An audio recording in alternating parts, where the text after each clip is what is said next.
ትልቅ የዓለም መገናኛ ብዙሃን ዘገቡ። በርካታ የማህበራዊ ሚዲያ ተጠቃሚዎች በዶክተር አብይ አህመድ አስተዳደር ላይ ተቃውሟቸውን እያሰሙ መሆኑም ተገልጿል። አንገሶም አብርሃ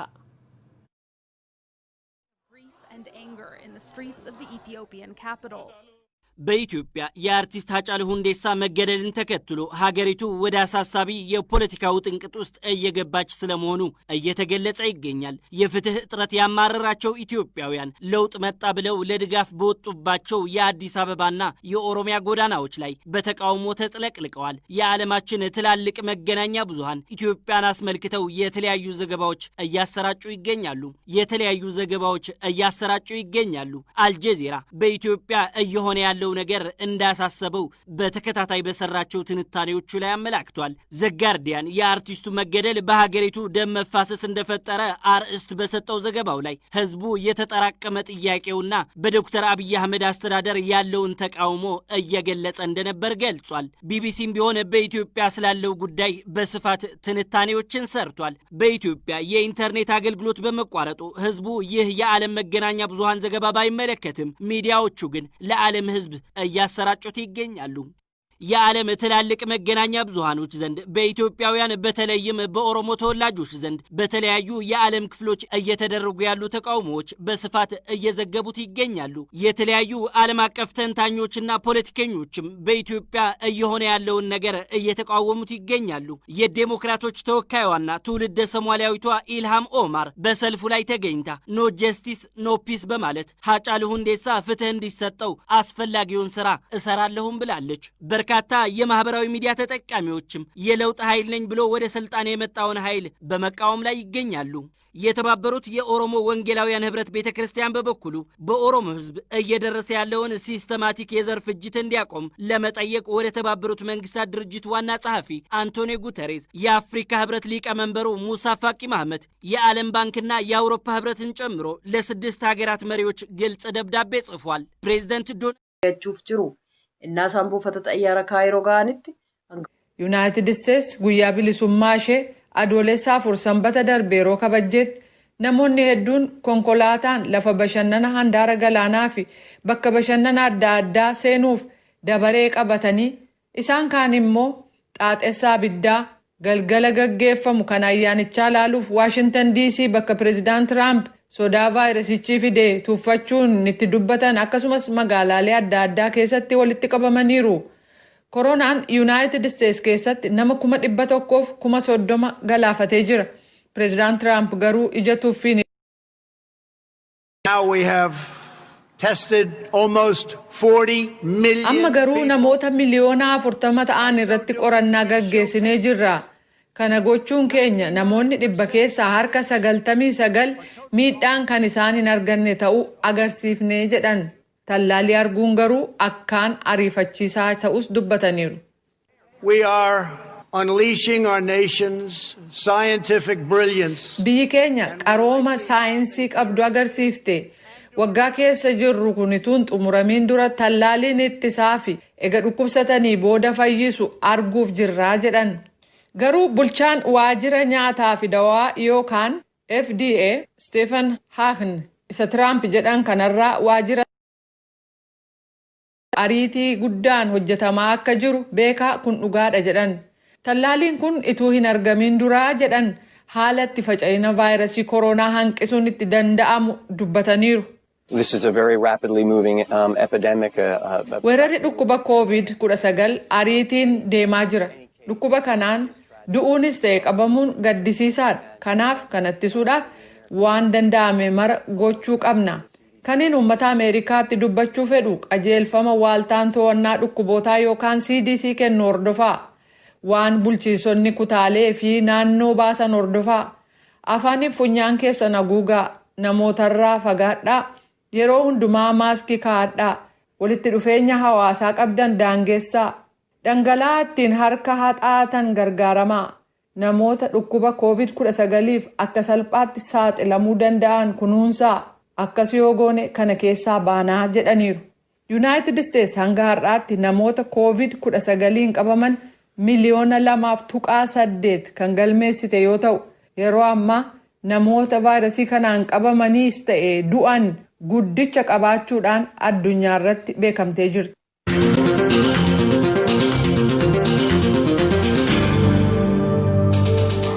Geejjibi xiyyaara Keenyaa jedhuuf keessu jiddeebi. Keenyaan koronaaf jetteetiin xiyyaaruufis seenuu dhoortee kofiilla labbaa dhowwatti. Akka pirezidaantiin isii Uhuruu Keenyaataa jedhetti hojii geejjibaa tana olum jalaan jalqabuu jiran. Qalma daawwitiitu nu erge.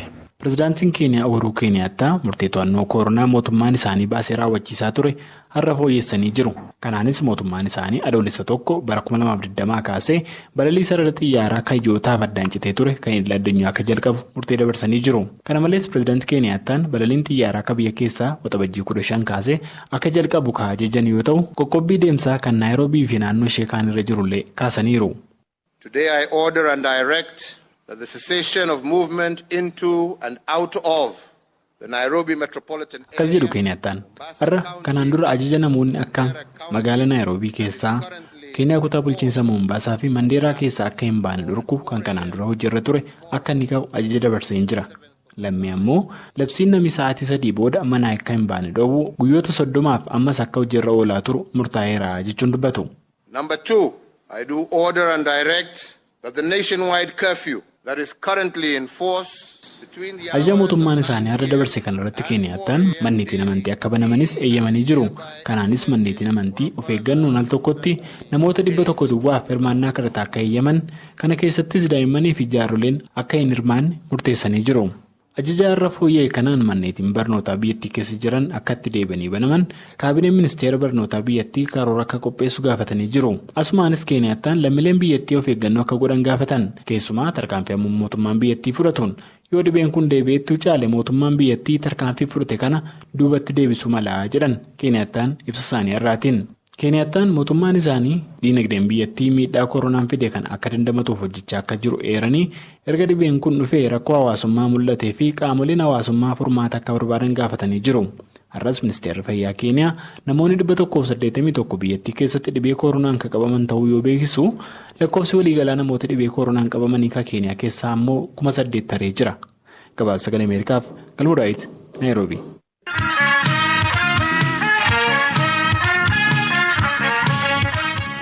Vii'oo afaan Oromoo vii'oo 24 Naayil Saatiif meetira baandii irra caqasuu jirtanii sirba libirraa kan hir'isanii kennee waan affeeddachaan.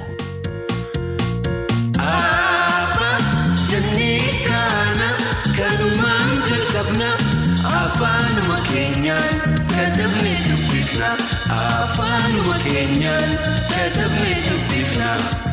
Abbaa jennee kana kanumaan jalqabna. Afaanuma keenyaan katabnee dubbifna. Barsiisa baranna hubeedhaan jalqabna. Wallaalli haa baduu. كتبنا الدبفنا ولا اللي دكنا إجا قلبي دومسا برنوتا فيلنا إساجيرو إبسا آبا جني كانا كلمان جنكبنا آفانو مكينيان كتبنا الدبفنا آفانو مكينيان كتبنا الدبفنا آبا جني كانا كلمان Afaanuma keenyaan katabnee dubbifna. Qonna babal'isa warshaadhaas jabeessa waan jireenyaaf tola hunda argamsiisa. Hundi haa jabaatu daddafnee karaana isaan waliif himnee walirraa baranna. Abbaa jennee kana kanumaan jalqabna. Afaanuma keenyaan katabnee dubbifna. Afaanuma keenyaan katabnee dubbifna. Abbaa jennee kana kanumaan jalqabna. Vii'oo afaan Oromoo Naayil Saat irraa caqasuu jirtan.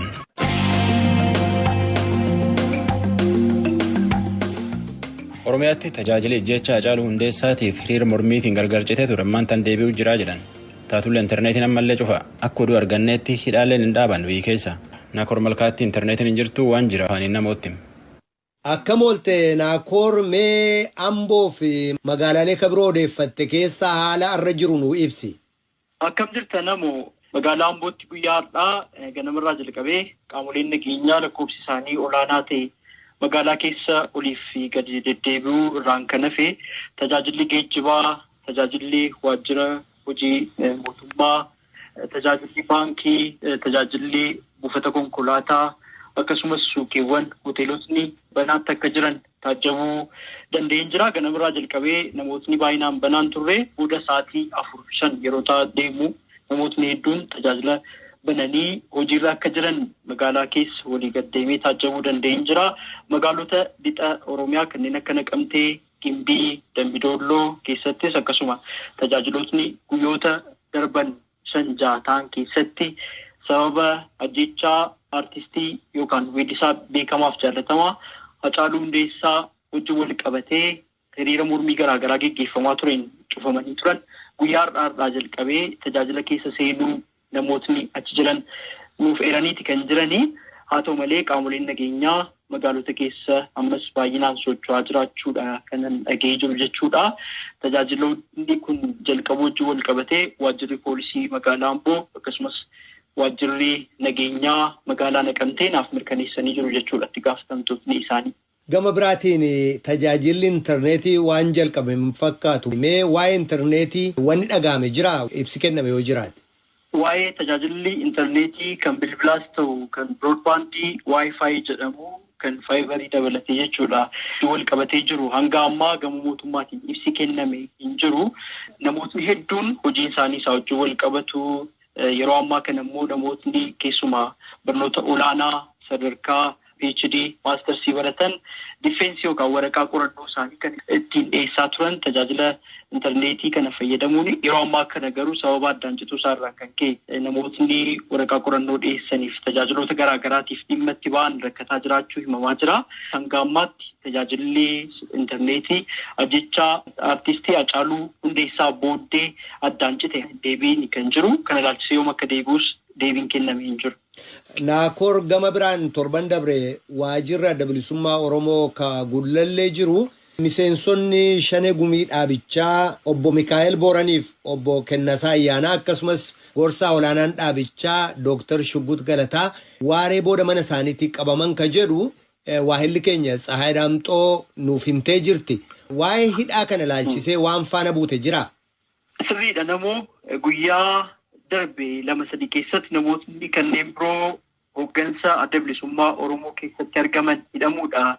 Hayyudureen adda bilisummaa Oromoo obbo Daawud Ibsaa kan isaan nutti himanii jiranii kanneen keessaas sanbata duraa darbe jechuunis akka lakkoofsa biyyaatti waxabajjii 27 bara 2012 kanaan dura hidhamanii yeroo waggaa tokkoof baatii 2 mana hidhaa keessatti kan dabarsan Koloneel Gammachuu Ayyaanaa irra deebiitiin hidhamaniiti kan isaan jiranii. Isaan hooggansa olaanaa adda bilisummaa Oromooti. Kan biraan Caaltuu Taakkalaa Beetuu isheenis akkasuma koree hojii raawwachiistuu godina Horroo Guduroo Wallaggaa keessaa ishee tokkodha. Isheenis sanbata duraa waaree booda sa'aatii 8 booda mana obboleettii ishee osoo jirtuu qabamuu isheeti kan himanii jiranii. Mana obboleettii ishee naa jettu achuma Shaambutti moo magaalaa kabiraatti? Magaalaa Finfinnee keessatti kan argamu mana obboleettii ishee keessaa qabamuudha kan isaan raadiyoo sagalee Ameerikaatti himanii jiranii. Koloneel Gammachuu Ayyaanaa immoo mana isaaniin turre erga bakkeetti qabatanii booda gara manaatti fudhatanii galanii mana isaanii sakatta'anii turan jedhanii. Yeroo kana hundaa godhan garuu qaamoleen naga eegumsaa mootummaa kunneen waraqaa mana murtii hin qabanii akkasumas yeroo ammaa kana bakka itti geessan ilaalchisees ibsa baasan hin qabanii hidhamanii eessatti akka argaman ilaalchisee gama qaamolee mootummaa irraa adda baafachuudhaaf tattaaffii isaan taasisan kan hin milkoofne ta'udha kan isaan himanii jiranii. Dhimmoo kana adda baafachuudhaaf akkasumas hidhaa bakka garaagaraa ilaalchisee adda baafachuudhaaf gara hoogganaa biiroo bulchiinsaaf nageenyaa naannoo Oromiyaa obbo Jibriil Mahaammaditti bilbilee turre.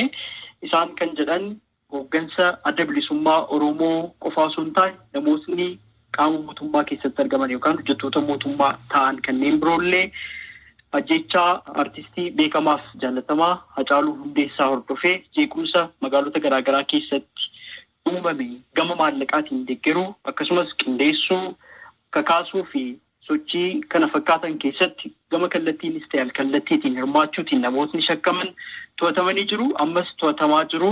Kanaan wal qabateeti namootni kan hidhaman jedhanii isa kana wajjin wal qabatees mana murtiitti dhiyaachuuf dhabuu isaanii ilaalchisee kanneen dhiyaataa jiran jiru. Kanneen gara fuulduraatti ragaan irratti walitti qabamaa jiruuf dhiyaachuudhaaf jiranis jiru jechuudhaan deebii waliigalaatti kan isaan nuuf kennanii jiran jechuudha. Yeroo ammaa kana eessatti hidhamanii jiru hoogganni adda bilisummaa Oromoo olaanoo ta'an kun kan jedhuuf manneen hidhaa Finfinnee keessatti argaman jechuurra kan darbe iddoo kamitti akka ta'es akkasuma adda baasanii himne. Gama biraatiin godinaalee Wallaggaa bahaa keessumaa magaalaa Naqamtee akkasumas Shawaa Lixaa magaalaa Amboo keessatti namootni hidhamuudha maatiirraa kan adda baasuudhaaf tattaafannee jiru jechuudha. Dhimma kana wajjin wal qabatee magaalaa Amboo irraa jalqabuudhaaf aadde Duulee Seedaa isaan miseensa baa'ooti. Akkasumas koree hojii raawwachiistuu kan aanaa Baakkoo Tibbee akka ta'anii kan kanaan dura odeeffannee jirru. Ji'a 2 dura hidhamanii gad lakkifamuu isaanii akkasuma gabaafameeti kan ture. Aadde Duulee Seedaa guyyaa artiist Haacaaluu Hundeessaa ajjeefame jedhame bulee galgala isaa jechuudha gaafa 23 osoo sirni awwaalcha artistii kanaa hin taasifamin mana isaanii magaalaa Ambootti argamu. Halkan sa'aatii 7 keessa qabamuudha kan himamee jiru. Namootni hedduun lakkoofsaan adda ba'anii hin beekamnes magaalaa Amboo keessatti hidhamanii jiraachuudha kan himame. Kanneen keessaa maatii Lalisaa Urgeessaa nama jedhamu barbaadanii isa dhabnaan mucaa fi haadha iddoo tokkotti hidhuu isaanii akkasuma namootni magaalaa Amboo keessa jiraatan maatii keessaa nutti himanii jiru jechuudha. Isa kan adda baafachuudhaaf gara itti gaafatamaa kutaa qorannaa yakkaa poolisii magaalaa Amboo Inspektar Asaffaa Dirribaatti bilbileen ture. Ajjechaa artiist Haacaaluu Hundeessaa hordofee hiriira mormii magaalaa Amboo keessatti geggeeffame booda yakka qabeenya mootummaa, qabeenya nama dhuunfaa barbadeessuu fi miidhaa qaamaa akkasumas kanneen biroo irratti bobba'an jedhamanii shakkaman namootni 30 ta'an hidhamanii jiraachuudha kan himanii. Hanga yoonaa mana murtiitti sababni isaan dhiyaanneef manni murtii cufaa ture yaada jedhu kan kennanii. Yeroo ammaa kana garuu qoratamanii mana murtiitti dhiyeessuudhaafis tattaaffiin taasifamaa jira jechuun kan isaan dubbatanii jiran jechuudha. Haalli nageenyaa Amboo yommuu ibsanis akkasuma yeroo ammaa kana tasgabbiitti deebiteetti jechuun dubbatanii jiru. Naqamteetti namoonni hidhaman ka jettee maaltu ta'e mee sana nuu ibsina kor?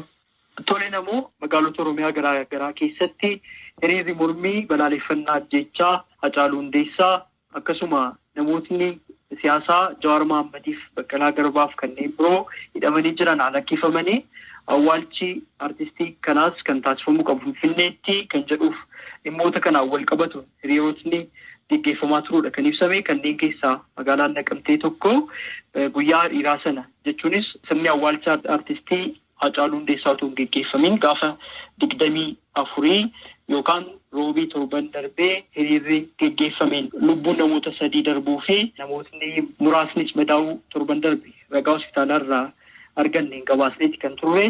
Isa hordofuudhaan namootni 106 ta'an mooraatika akkasumas mana barumsaa kan naannoo paarkii jedhamuu fi iddoowwan garaagaraatti hidhamanii jiru jechuun maatii keessaa kan nutti himan jiru. Isa kana adda baafachuudhaaf gara waajjira nageenyaa fi bulchiinsaa magaalaa Naqamteetti bilbilee turre. Itti gaafatamaa waajjira bulchiinsaaf nageenyaa magaalaa Naqamtee obbo Misgaanuu Waggaarii akka jedhanitti dhimma kana wajjin wal qabatee akka magaalaattis gadda guddaadha kan nutti dhaga'ame. Hiriirris bifa naga qabeessaan gaggeeffamaa ture. Isa hordofuudhaan namootni hin beekamne hawaasa keessaa meeshaa hidhatanii turanii qaama nageenyaatti dhukaasuu isaaniirraan kan ka'e walitti bu'iinsi uumamee ture. Namootnis madaaniiru. Kanneen keessaa qaamoleen nageenyaas akkasuma madaaniiru jechuun kan isaan ibsanii. Isa hordofee garuu namootni hidhaman tokkollee hin jiranii. Isaan dura poolisiin shakkuudhaan yookaan yakkaan namoota shakkii qabee hidheeraa. Kanaan irra kan darbe garuu namootni dhimma amma ati naaf kaastee wajjin wal qabatee hidhaman hin jirani jechuudhaan kan isaan deebii kennan jechuudha obbo Misgaanuuni. Mee gara Finfinneetti si deebisuudhaaf Naakoor waa'ee geggeessaa reeffaa artist Haacaaluu Hundeessaa wal qabatee torban dabre keessaa hoogganoonni fi miseensonni Koongireesa Federaalaa Oromoo olaanoon kan akka obbo Baqqalaa Garbaafaa, kan akka obbo Jawaar Mahaammad faa qabamanii hidhamanii jiru. Mana murtiitti illee dhiyaachuun isaanii dubbatamee jira. Mee gama kanaan waan odeeffatte maaltu jira?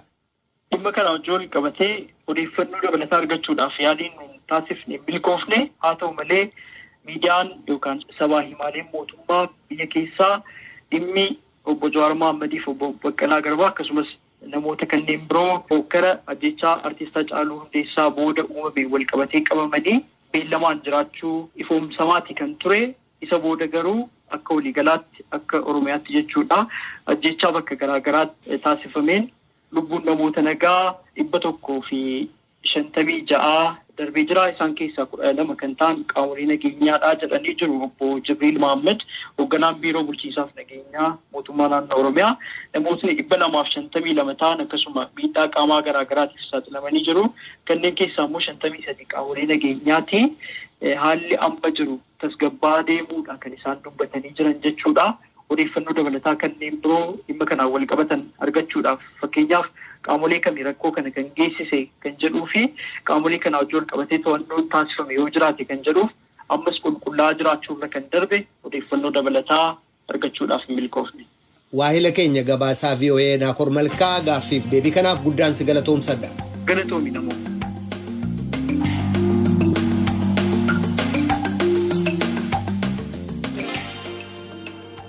Taarratan uummata boriitiin waldachaan naga jenne nagee sagantaa afaan Amaaraatti ta'an.